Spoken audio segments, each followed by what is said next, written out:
A few days ago, a friend told me about a game jam called Game Dev Knockout. Game Dev Knockout. Game Dev Knockout. Game Dev Knockout. Game Dev Knockout. Game Dev Knockout.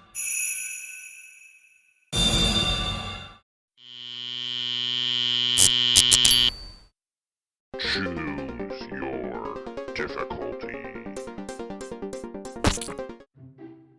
We're back, baby, and we're bigger and better than ever before. The talent on show from round 1 is mind-boggling. GDKO 2023 will be a whole lot harder to win this year, especially with last year's semi-finalists, Kingjaw, Endmark Games and Dev Pirates all managing to submit an entry before the deadline. Will they make the cut? Find out soon. Alongside the old guard is a host of new talent on show with games like Whiteboard World by Riley Studios. And what I'm going to do is draw the entire game on this whiteboard, have multiple whiteboards you can jump between like a Metroidvania sort of game. Uni by Leo Lim. And 3 pairs of question marks by Rio85. If you're new or don't know how this works, the task reveal from here on out will include a roundup of all the best games from the previous rounds, followed by a rundown of the rankings revealing those unfortunate souls who didn't make it. We'll reveal the judge's wildcard pick, which in this round will be chosen by guest judge Wannabe Manisha. Oh, and of course, the all-important task reveal for round 2, which there has been much speculation about. And this first round is simply creating a single level in an interesting place. I think the host for this round wanted us to test out our level design setting establishment skills. This was going to be a tough one for me. The task for round 1 was to make a single level in a unique location. Judging would be based on uniqueness, art style, and level design. It goes without saying, but there were some very unique locations on show. Let's take a look at the top 10 community voted games. Welcome to the other side. It's good to see you've survived the shifting process. In 10th place was Plane Shifter Enter the Feywilds, made with Unity, by Icy Games. Icy Games' take on the task was to create 2 realms the player could transition between. You play as Plane Shifter, a person tasked with going back and forth between the real world and the fairy realm. In 9th place was Uyuni, made with Unity by Leo Lim. Uyuni is a beautifully made endless runner played on the world's largest natural mirror, the Uyuni Salt Flats. Isn't it beautiful? Yes, and pretty unique too as things go. Stomping in 8th place was Intergalactic Janitor, made using Game Maker by GDKO OG and serial streamer Endmark Games. Intergalactic Janitor is a hilariously made, tongue-in-cheek platform level that starts with an explosion, a very naked janitor, and a helpful robot called Mr. Mops. The hardcore Xander fans out there will recognise the next entry. Majestically securing 7th place comes Riri, made using Construct 2, by Xander Jam 6 winner Cedric Quilalian. Riri is a stunningly beautiful pixel art platformer, whereby Riri is tasked to protect the forest, but first, she needs to know who she needs to protect. GDKO newcomer Nut sources the help of a giant Crimson Eye to commandeer 6th place in round 1. Astral Plane, made using GDevelop, is another pixel art platformer that centers around a mysterious floating city, a sleeping dismembered monstrosity, and a strange pillar that seems to react to enemies slain. Let's move on before that thing wakes up.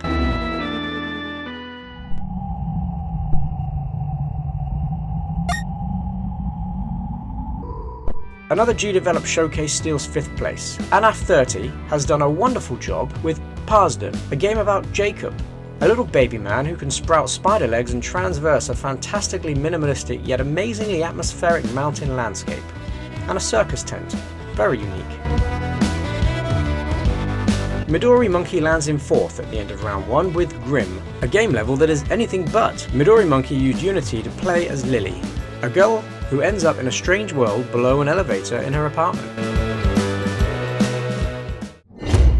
Sizzle is getting serious now, and devs from all corners of the internet are starting to stake a claim for greatness. Devs like Riley Studios, who use Construct 3 to make a level set in a wonderfully unique location. A whiteboard. Navigate through whiteboard sketches in this Metroidvania-style game that combines brainstorming and dangers only a whiteboard can muster. I'm fighting against hundreds of game devs to make the best looking game. I'm terrified. A scrapyard is a sweet location for a game, and Spoon Suite has used Godot or Godot to create just that. Explore an isometric, seemingly derelict, snowy landscape. Spoon does a fantastic job cramming bucket loads of atmosphere into a very simple level idea. Nice work.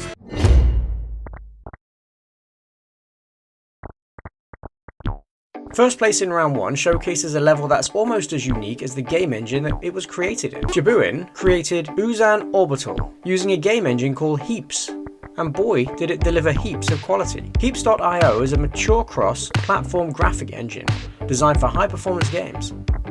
It is designed to leverage modern GPUs that are commonly available on both desktop and mobile devices. Unanimously voted top by the community, Uzan Orbital is a level that lets you explore a mysterious object that crash-landed on the moon. The game showcases some amazing animations and stunning parallax environments, looking onwards into space, miles and miles away from Earth.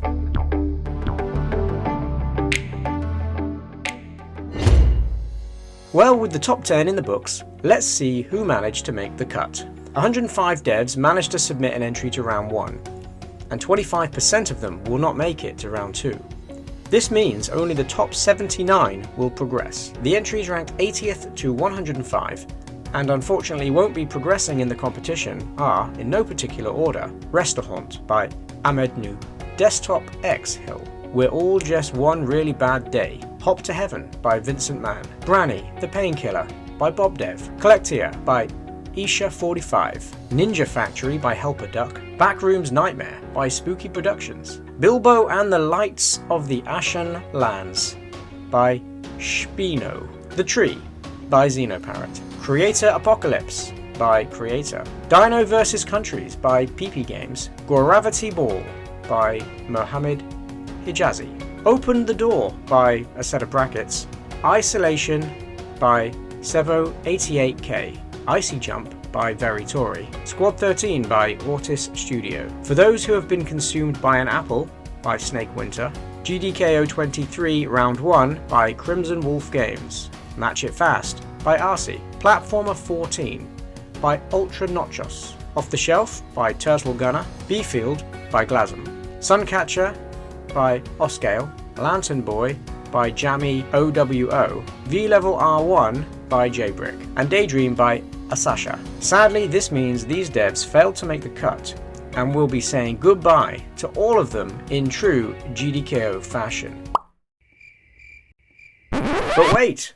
One of these devs can be recycled from the rubbish and given a second chance in the competition. Let's head over to guest judge Wannabe Manisha, who will share her pick for round 1's wildcard. Wannabe Manisha is a Unity dev with a popular YouTube channel. She hosts her own game jam called Wanna Jam, and has been a guest on Mizizzi's 4 Devs 1 Art Pack Challenge series. Be sure to check out all the great content coming from Wannabe Manisha after this video. Links are in the description. Hey everyone, I'm Manisha and I'm your round 1 judge. Congratulations on completing the first round of GDKO.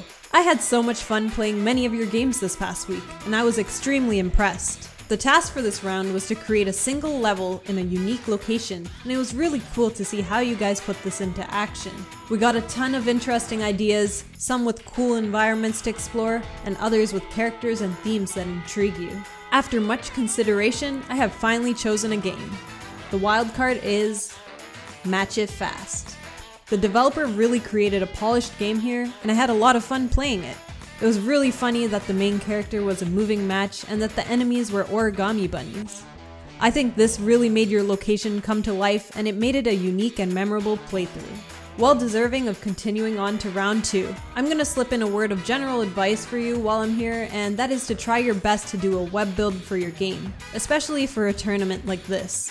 Many of your awesome games got overlooked because they were only executables, and this can be a bit of a barrier when other people are playing your games. Overall, well done to all participants, and good luck to those continuing in the tournament. Looking forward to seeing what you create.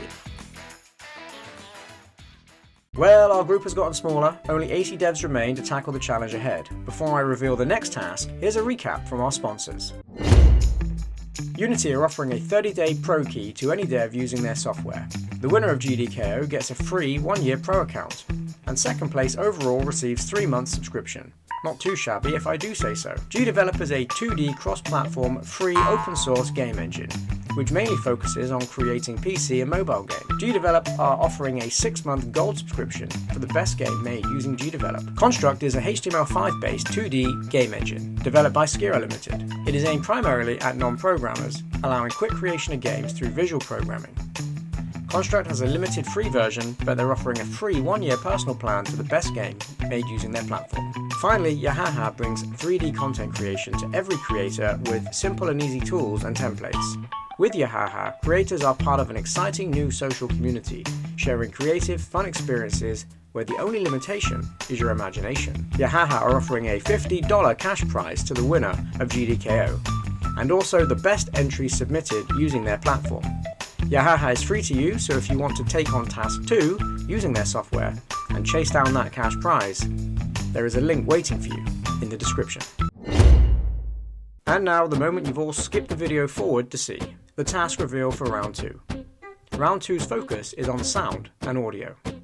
And who better to step up and guest judge this one than the creator of belly rubbing, head patting Randy 3000, GDKO 2022 competitor and musical maestro himself, Mighty Jaw. The task for round 2 will be to tell a story using sound. You can use art, gameplay, and other tools to create your game. You can even build on your round 1 game, adding sound and narrative. The judging will be focused on how well your audio drives the story. Yes, you heard me right. Narrative will be playing a role. The story doesn't need to be the next Lord of the Rings, but you must try to take your player on a journey. At the end of the round, the game will be judged on the following criteria. How engaging was the story? Did the game feel complete?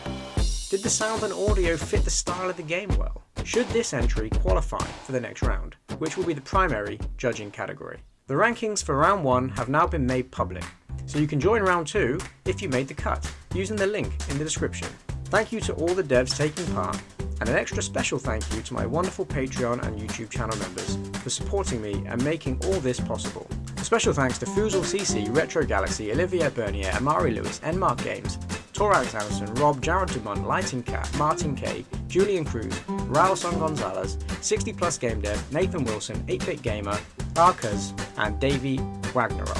For more information about what's on offer on the Patreon, there's a link in the description. Patreon are now offering 7-day free trials, so if you want to check out my content for free for 7 days, please feel free to click the link in the description. For all other questions, and for a fantastic community experience, check out the Discord. Links to join round 2 will be posted there and emailed out via the itch.io email. I'll also pin the link to join round 2 in the comments. For all other intensive purposes, get cracking on round 2.